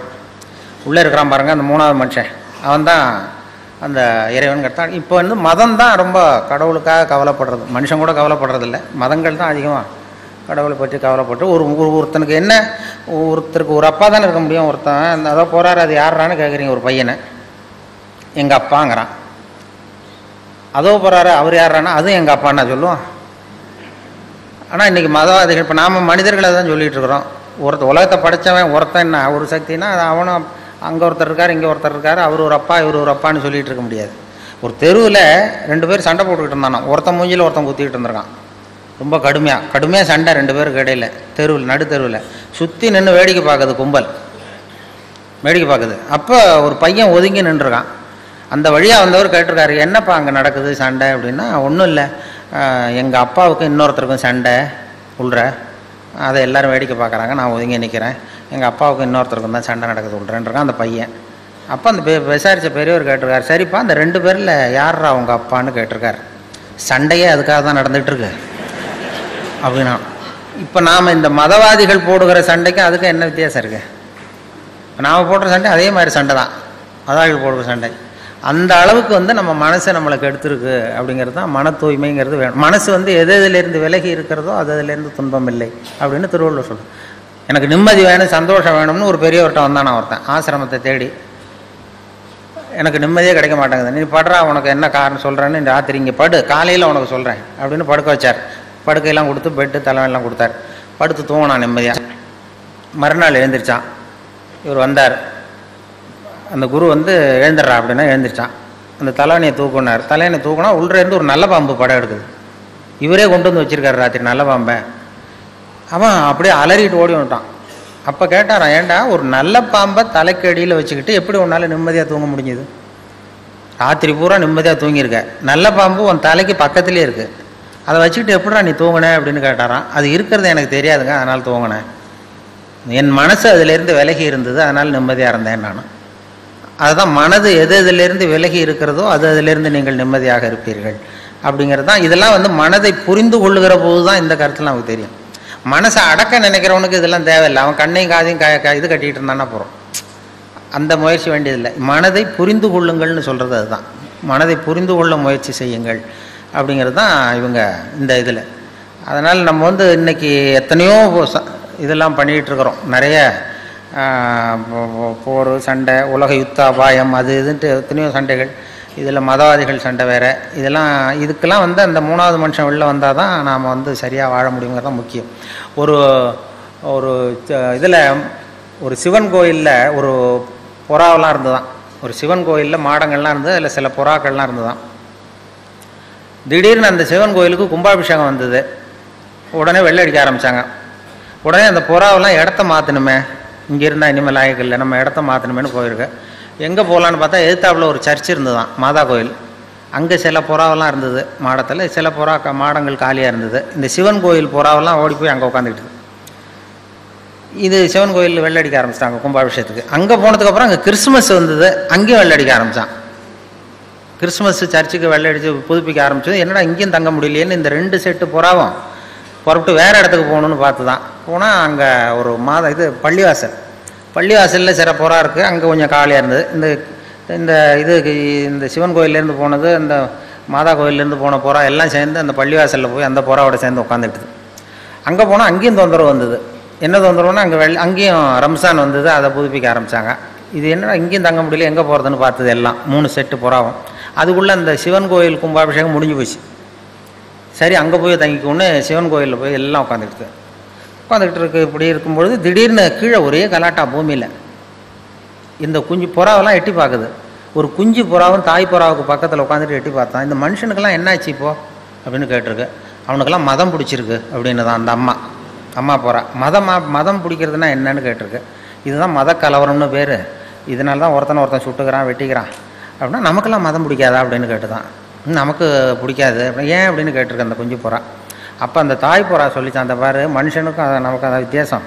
இப்போ நாமெல்லாம் வந்து இங்கே சிவன் கோயிலில் இருந்தாலும் நம்ம பேர் போகிறாதான், மாதா கோயிலுக்கு போனாலும் போகிறாதான், பள்ளிவாசலுக்கு போனாலும் போகிறாதான்.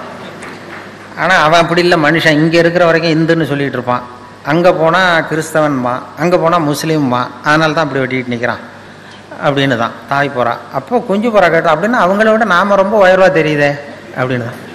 உண்மைதான். அதனால தான் அவனை விட உயர்வான இடத்துல நாம் இருக்கிறோம், நம்மளை விட தாழ்வான இடத்துல அவன் இருக்கிறான் அப்படின்னு சொல்லிச்சான். ஒரு புறா கிட்ட கற்றுக்க வேண்டியிருக்கு. நாம் மனுஷன்னா ஆறறிவு எல்லாம் சொல்லிக்கிட்டு அதுக்கிட்ட நாம் வந்து அமைதியையும் சமாதானத்தையும் கற்றுக்கணும்னு சொல்லி பண்ணிகிட்டு இருக்கிறோம்.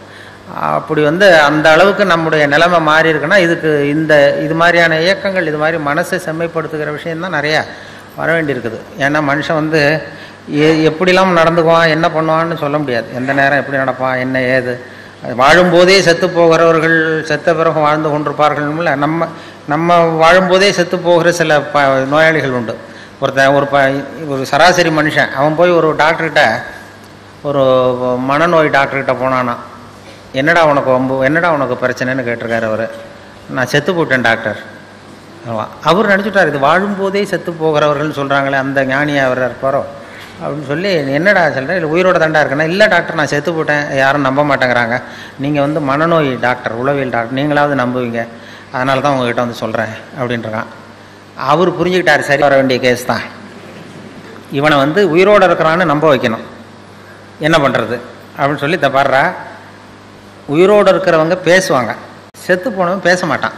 இப்போ நானும் பேசுகிறேன், நீயும் பேசுகிற, அதனால் நானும் உயிரோடு இருக்கேன், நீயும் உயிரோடு இருக்க அப்படின்னா. அதெல்லாம் இல்லை சார், நீங்கள் வந்து போனத்துக்கிட்ட தான் சார் பேசிட்டுருங்க, செத்து போன போனத்துக்கிட்ட தான் சார் பேசுகிறீங்க அப்படின்றான். ஏன்னா இவன் பெரிய ரொம்ப முத்தனை கேஸாக இருக்கும் போல் இருக்கு, இவனை எப்படி நம்ப வைக்கிறதுன்னு சொல்லி அடுத்த டெஸ்ட்டு. அவர் ரொம்ப கெட்டிக்கார டாக்டர், இது என்ன பெரிய விஷயம், அந்த பாருப்பா ஒரு ஊசி எடுத்தார். உயிரோடு இருக்கிற உடம்புல ரத்தம் ஓடும் இல்லையா, செத்து போன உடம்புலேருந்து ரத்தம் எடுக்க முடியாது, ஒத்துக்கிறியா? நான் ஒத்துக்கிறேன்றான். அப்படி வா வழிக்கு அப்படின்னு சொல்லி ஒரு டாக்டர் கொஞ்சம் தைரியம் வந்து ஒரு ஊசி எடுத்தார். அவர் தன்னுடைய கையில் லேசாக குத்திவிட்டு காட்டினார், தபார் ரத்தம் வருதா, வருது, ஓ விரல கொடு அப்படின்னு சொல்லி அவன் விரல கொடுத்து ஒரு குத்தி, தபார் ரத்தம் வருது, 2 பேர் கையில் ரத்தம் வருது இல்லையா, அதனால் உயிரோடு இருக்கும் எப்படி அப்படின்ட்டுருக்கார். நீங்கள் உண்மையிலேயே ரொம்ப திறமையான டாக்டர் தான் சார் அப்படின்ட்டுருக்கான். எப்படிடா சொல்கிற அப்படின்னா, ஒன்றும் இல்லை, ஒரு செத்து போன உடம்புலேயே ரத்தத்தை எடுக்கிறீங்களே அப்படின்னா. அவன் எந்த காலத்தில் பிழைக்கிறது? இப்படி வாழும்போதே செத்து போகிறவர்கள் நம்மவர்கள் இப்படி தான் இருக்கிறாங்க. அந்த விழிப்பு உணர்ச்சி எப்போ வருங்கிறது சொல்ல முடியாது. அதனால் அந்த விழிப்பு உணர்ச்சி தான் நமக்கு தேவைங்கிறது ரொம்ப முக்கியம். அதை விட இங்கே அதாவது ஐயா அருள் தந்தையினுடைய உபதேசமே என்னென்னா, நீ யாருக்கும் இடைஞ்சல் பண்ணாதே, யாருக்கும் இடைஞ்சலாக இருக்காதே அப்படின்னு. அப்படி இருந்தும் ஒரு 3/4 மணி நேரம் உங்களுக்கு இடைஞ்சல் கொடுத்துட்டு இருக்கேன். அதனால் அதை விட என்னென்ன பேசுகிறதும் ஒரு பெரிய, பேசியே கூட கொலை செய்யலாம், கொலை குற்றம் கூட சாட்டப்படலாம். பேச்சு ஒரு பெரிய ஒரு இளைஞன் வந்து வாழ்க்கையிலே வெறுத்து போய் தண்டவாளத்தில் போய் தலையை வச்சு படுத்தானா, வாழ்க்கையில் யாரும் உதவி பண்ண மாட்டேங்கிறாங்கன்னு. திரும்பி பார்க்குறான், 2 பக்கமும் ரயிலே வரல. என்னடா ரயில் கூட வர மாட்டேங்குதுன்னா, ஒரு கூட்டம் நடந்துகிட்டு இருக்கு, ஒரு பேச்சாளர் பேசிகிட்டு இருக்கார் ஒரு மைதானத்தில். சரி கொஞ்ச நேரம் போய் அவர் பேச்சை கேட்போம், அப்புறம் வந்து இங்கே படுத்துருவோம் அப்படின்ட்டு போனால் அங்கே ஒரு 2000 பேர் உட்காந்துருக்குறாங்க. பேச்சாளர் பேசிகிட்டு இருக்கார், வாழ்க்கையில் தன்னம்பிக்கை ரொம்ப அவசியம்னு. பேசி முடித்ததும் எல்லோரும் கலைஞ்சி போயிட்டாங்க. இவன் மெதுவாக அந்த பேச்சாளர்கிட்ட போனான். சார் கொஞ்சம் உங்ககிட்ட பேசணுன்னு இருக்கான். என்னடான் இருக்கார், நான் வந்து உங்கள் தற்கொலை பண்ணிக்கிறேங்கிற எண்ணத்தோடு நான் தண்டவாளத்தில் வந்து தலையை வச்சு படுத்திருந்தேன். உங்கள் பேச்சு சத்தம் கேட்டது, அதனால் நான் வந்து உங்கள் பேச்சை கேட்டேன் ஒரு 2 மணி நேரம். உங்கள் பேச்சை கேட்டதும் இனிமேல் நான் வந்து தற்கொலை பண்ணிக்கிறது இல்லைங்கிற முடிவுக்கு வந்துட்டேன், வாழணுங்கிற ஒரு ஆசை வந்துட்டுது எனக்கு. அவருக்கு ரொம்ப பெருமையாக இருந்தது. இதுதான் ஒரு பேச்சினுடைய இலக்கணம். நீ இப்படி வந்துட்டு எப்படி இந்த முடிவுக்கு வந்தேன்னு கேட்டிருக்கார். உங்கள் பேச்சை எவ்வளோ பேர் சார் கேட்டாங்க இங்கே அப்படின்னா, ஒரு 2000 பேர் கேட்டாங்கப்பா அப்படின்னாராம். அப்போ இவன் சொன்னானா, ஒரு 2000 பேரை ஒரே நேரத்தில் சாகடிக்கிற நீ உயிரோடு இருக்கிறப்போ நான் எதுக்கு சார் சாகணும், நான் இனிமேல் சாக மாட்டேன் சார் போட்டான். ஏதோ ஒரு நம்பிக்கை வருது பாருங்கள். இப்போ அது மாதிரி ஒரு நம்பிக்கை வந்தாலும் போகிறோம் என் பேச்சை கேட்டு. அதுதான் அவர் அழகர் ராமானுஜன் வித்தியாசமாக பேசுன்னு சொன்னார். வித்தியாசம் அதான் அவங்கெல்லாம் விவரமாக பேசிட்டாங்க, நீ வந்து வித்தியாசமாக பேசு அப்படிங்கிறது மாதிரி. சகிப்புத்தன்மைங்கிறது ரொம்ப அவசியம். இது மாதிரி நேரத்தில் சகிப்புத்தன்மையை நாம் வளர்த்துக்கலாம். நல்ல பண்புகளை வளர்க்குறதுக்கு இது மாதிரி சந்தர்ப்பத்தை பயன்படுத்திக்கணும். சகிப்புத்தன்மைங்கிறது சர்வதேச சகிப்புத்தன்மை ஆண்டுன்னே கொண்டாடினாங்க. 1995 வருஷம் சர்வதேச சகிப்புத்தன்மை ஆண்டு. நாடுகளுக்கு இடையில் சகிப்புத்தன்மை வேணும், மனிதர்களுக்கு இடையில் சகிப்புத்தன்மை வேணும் அப்படின்லாம் கொண்டாடினாங்க. அந்த சகிப்புத்தன்மை என்னென்னா, ஒரு சொல்லுவாங்க, ஒரு டாக்டர் ரூமில் உட்காந்துருந்தார் அவர் ஆஸ்பத்திரியில். டாக்டர் ரூமுக்கு வெளியில் வரிசையாக பெஞ்சு போட்டிருக்கு. 40 பேர் வரிசையாக உட்காந்துருக்கான் டாக்டரை பார்க்குறதுக்கு க்யூவில். 40 பேர் சட்டையும் கட்டி சுருட்டி சுருட்டி வச்சுருக்கான் பக்கத்தில். 40 பேர் வாயிலையும் 40 தெர்மாமீட்டர் இருக்குது. 40 பேர் தெர்மாமீட்டரோட மேல் சட்டையை கட்டி சுருட்டி வச்சுட்டு அப்படியே வரிசையாக உட்காந்துருக்கான். எதுக்கு வந்தால் எல்லோரும் ஒரே வியாதிக்கு வந்தது மாதிரி.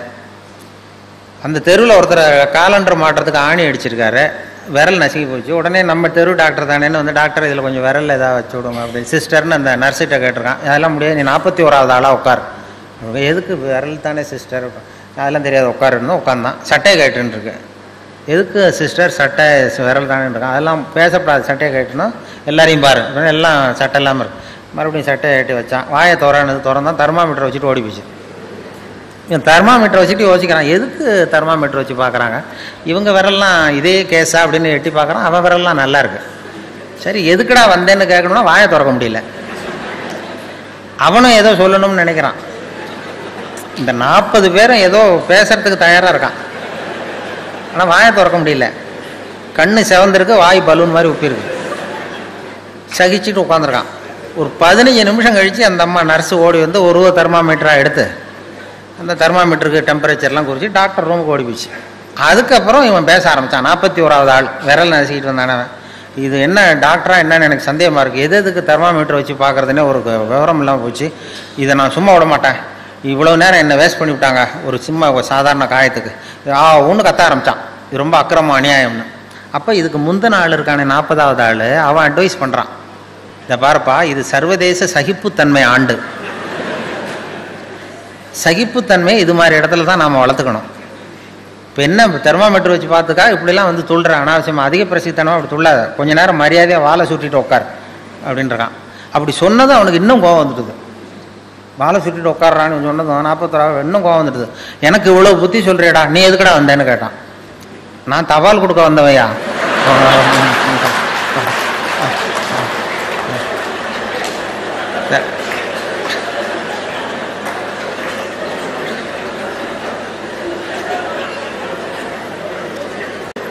நான் தினம் இப்படி வருவேன், சட்டை கேட்டு சொல்லுவாங்க, கேட்டு வைப்பேன், தெர்மாமீட்டர் வச்சு பார்ப்பாங்க. எடுத்ததுக்கப்புறம் நம்ம பாட்டு எடுத்து நம்ம தெர்மாமீட்டர் ஏன் தபாலை கொடுத்துட்டு நம்ம பாட்டு சட்டையை மாட்டிட்டு போகிறேன். என்ன குறைஞ்சி போச்சு, எல்லோரும் சகிப்புத்தன்மை வளர்த்துங்கப்பா அப்படின்னு சொல்லி புத்தி சொன்னாங்க. அது மாதிரி இது மாதிரி சந்தர்ப்பத்தில் உங்களுடைய சகிப்புத்தன்மை வளர்த்துக்கிறதுக்கும் ஒரு சந்தர்ப்பம் இருக்கும். அதாவது பேசுகிறதுல விஷயம் இல்லைன்னா கூட இப்படி மறைமுகமான சில பலன்கள் அதில் உண்டு. அந்த இது அது மாதிரி பலன்களாவது உங்களுக்கு கிடைச்சிருக்கும்னு நம்புகிறேன். ஏன்னா பேச்சாளர்கள் சில பேர் பேச ஆரம்பிச்சுட்டா நிறுத்த தெரியாது, எங்கே முடிக்கிறதுன்னு தெரியாது. ஒருத்தர் அதுக்காக தான் எதிர்த்தாப்பில் கடிகார மாட்டிருக்கிறது. கரெக்டாக இந்த தேதி டைப்படி ஆரம்பித்து டைப்படி முடிக்கிறாங்க. ஒரு பேச்சாளர் பேசிகிட்டே இருந்தார், ரொம்ப நேரம் பேசி நேரம் போனதே தெரியல. மன்னிச்சுங்க சார், நான் கடிகாரத்தை கூட பார்க்க மறந்துட்டேன், எல்லோரும் என்ன மன்னிச்சுங்க சார், ரொம்ப நேரம் பேசிட்டேன் போல் என் கடிகாரத்தை பார்க்க மறந்துட்டேன் இருக்கார். அப்போது ஒருத்தர் கோபமாக எழுந்திரிச்சு சொன்னாராம், ஏன்யா கடிகாரத்தை தான் பார்க்க மறந்தேன், பின்னாடி மாட்டியிருக்கிற காலண்டரையாவது பார்க்கக்கூடாதா?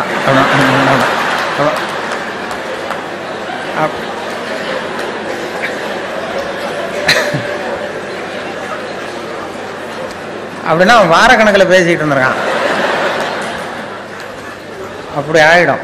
இப்போவே எனக்கு எப்போ ஆரம்பித்தேன்னு ஞாபகம் இல்லை, எந்த தேதி எந்த நாள் எந்த அப்படிங்கிறது மாதிரி அப்படி போயிட்டே போகும்.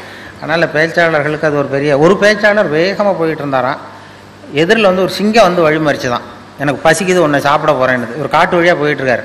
இப்போ பேச்சாளர் சொல்லுவார், இப்போ சாப்பிடாத, நான் ஒரு அவசரமாக ஒரு கூட்டத்தில் பேசுகிறதுக்காக போயிட்டுருக்கேன், அவங்க எல்லாம் ஆர்வமாக காத்துக்கிட்டு இருக்கிறாங்க அப்படின்னா, ஆர்வமாக காத்துக்கிட்டு இருந்தால் நீ வந்து என்ன அவ்வளோ நல்லா பேசுவியான்னு தான் சிங்கம். ஐயோ, நான் பேச ஆரம்பித்தா சிங்கம் அப்படியே மயங்கி விழுந்துரும், எல்லோரும் மயங்கி விழுந்துருவாங்க கேட்குறவங்க. அப்படின்னா நான் இங்கேயே பேசுகிறேன், நீ மயங்கி விடுறியா பார்ப்போம், நீ இங்கேயே பேச, நான் மயங்கி விடுறேன் நான் பார்ப்போம்னு சிங்கம். உடனே பெரியோர்களே தாய்மார்களேன்னார் பேச்சாளர். அப்படியே சிங்கம் கரகரகரான்னு சுற்றி விழுந்துட்டுருக்கு. ஆஹா, இதுகிட்டேருந்து தப்பிக்கிறதுக்கு தான் நேரம்னு சொல்லி மெதுவாக எழுந்துச்சு ஒரே ஓட்டமாக ஓடிவிட்டார். ரொம்ப தூரம் ஓடி போய் வேர்த்து ஒழுகுது, மூச்சு வாங்குது. அந்த சிங்கம் அப்படியே கிடக்கா, துரத்தான்னு பார்க்குறாரு, பார்த்தா அப்படியே கிடக்கு, மயக்கம் அடித்து விழுந்தது, பேச்சை கேட்டு மயங்கி விழுந்தது. அப்போ அவர் அங்கேருந்து நினச்சிக்கிட்டாராம், மூச்சு வாங்க, நம்ம பேச்சை நல்ல வேலையாக நம்ம பேச்சை கேட்டுவிட்டு அந்த சிங்கம் மயங்கி விழுந்ததுனால நாம் தப்பித்தோம் அப்படின்னு அவர் நினச்சிக்கிட்டாராம். அதே நேரம் அந்த சிங்கம் லேசாக அவரை தலையை தூக்கி பார்த்தான், கண்ணால் பார்த்துட்டு இதை நினச்சிக்கிட்டு தான், நல்ல வேளை மயங்கி விழுந்தது மாதிரி நடித்ததுனால நாம் தப்பிச்சோம், இல்லைன்னா அவன் பேசியே கொண்டிருப்பான் அப்படின்னு. இது எதுக்குன்னா, இப்போ உங்கள் முகத்தையெல்லாம் பார்த்தா அந்த சிங்கத்தோட முகம் மாதிரி தெரியுது எனக்கு. அதனால் அவர் நிஜம் சிங்கமாக மாறுறதுக்குள்ளே நான் உங்கள் எல்லாருக்கும், நானும் உங்களை நோக்கி நெருங்கி வருகிறவன், கூடிய சீக்கிரம் இங்கே வந்து அந்த முறையான பயிற்சிகளாம் பெறப்போகிறேன் அப்படிங்கிற சொல்லி நன்றி, வணக்கம். வாழ்க வையகம். வேதாத்திரிய வாழ்க்கை நெறிகள் என்பது பற்றி நம்முடைய மதிப்பிற்குரிய தென்கட்சி சாமிநாதன் ஐயா அவர்கள் இதுவரை நம்மை எல்லாம் சிரிக்க சிரிக்க வைத்து பேசினார்கள். அவர்கள் சிந்திக்க வைக்கக்கூடிய கருத்துக்களை அற்புதமாக அவர்கள் கொடுத்தார்கள். ஒரு குழந்தை 200 முறை சிரிக்கிறது, நாம் 20 முறை தான் சிரிக்கிறோம், அதுதான் அந்த ஹார்ட் அட்டாக் வருவதற்கு காரணமாக இருக்கிறது என்று சொன்னார்கள். பைத்தியக்காரனுக்கு ஹார்ட் அட்டாக் வருவதில்லை. ஆகவே சித்த சுவாதனத்தின் கூடிய பைத்தியக்காரத்தனம் ஹார்ட் அட்டாக் வராமல் இருக்கும் என்று சொன்னார்கள். வாழும் போதே செத்து போகக்கூடியவர்கள் செத்த பெண்ணும் வாழ்ந்து கொண்டிருக்கக்கூடியவர்கள் என்று சொன்னார்கள். அகத்தாய்வு தான் 3வது மனிதனை காட்டும், அந்த உண்மையை விளக்கும். அந்த 3வது மனிதன் மதவாதிகளுக்குள்ளும் இருக்கிறான், அரசியல்வாதிகளுக்குள்ளும் இருக்கிறான், தீவிரவாதிகளுக்குள்ளும் இருக்கிறான். அவனை அடையாளம் கண்டுகொள்வோம் என்று சொன்னார்கள். அவர்களுக்கு நம்முடைய அமைப்பின் சார்பிலே நன்றியை தெரிவித்து மகிழ்கிறோம்.